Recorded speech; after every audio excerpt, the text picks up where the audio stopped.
provient principalement d'avoir un outil pédagogique pour faire de la sensibilisation, de la prévention sur le risque inondation. Et en fait, lors de la GNR 2022, on a vu que l'ADREAL Nouvelle-Aquitaine avait développé un escape game inondation, donc on a décidé de le reprendre pour l'ADREAL Guadeloupe et pour nos journées de sensibilisation. Alors on a organisé plusieurs sessions de travail avec Océane, on a regardé le scénario, on a adapté le contexte à notre territoire, ensuite on a construit toutes les énigmes, donc on les a imprimées, plastifiées, on a acheté des boîtes, de la corde, etc. pour avoir tout le matériel disponible. On s'est associé au lab pour avoir aussi une salle et de la technique, notamment la caméra, le son et le retour.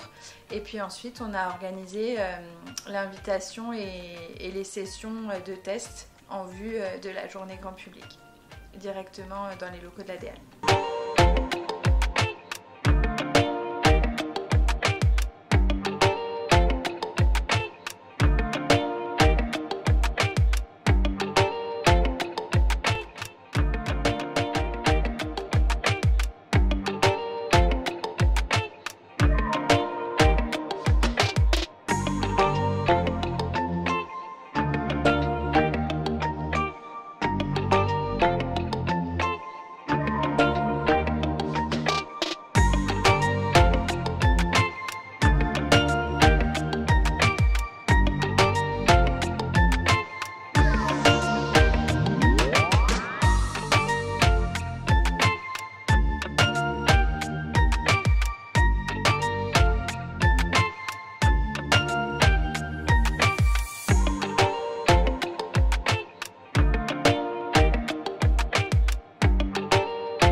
Je me suis senti vraiment immergé, impliqué là-dedans.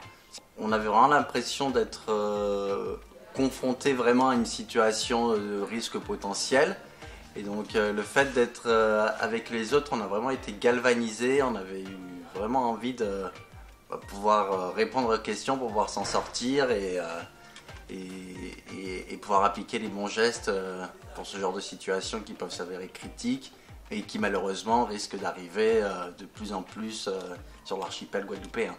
C'est vraiment une manière pédagogique et instructive et vraiment divertissante de se renseigner sur les bons gestes à pratiquer en cas de force majeure. Et donc j'invite vraiment l'ensemble de la population à s'y intéresser pour pouvoir justement connaître ces gestes, ces bons gestes à faire qui peuvent sauver des vies. Et en plus, c'est l'occasion d'apprendre en s'amusant, donc vraiment foncez, allez-y.